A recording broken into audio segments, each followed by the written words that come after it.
السلام عليكم. للمتنبي بائية شهيرة جدا وهي غاية في الروعة.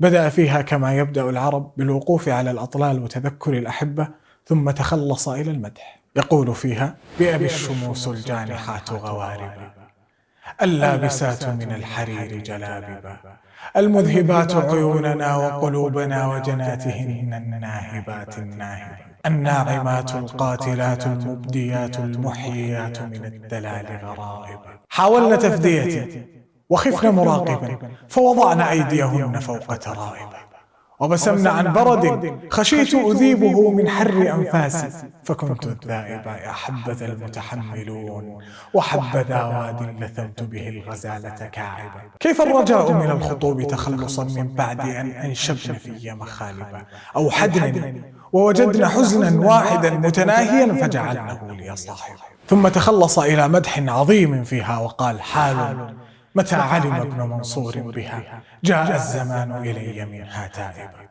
ملك سنان قناته وبنانه يتباريان دما وعرفا ساكبا، يستصغر الخطر الكبير لوفده، ويظن دجلة ليس تكفي شاربا كرما، فلو حدثته عن نفسه بعظيم ما صنعت لظنك كاذبا. سل عن شجاعته وزره مسالما، وحذار ثم حذار منه محاربا. فالموت تعرف بالصفات طباعه، لم تلق خلقا ذاق موتا آيبا.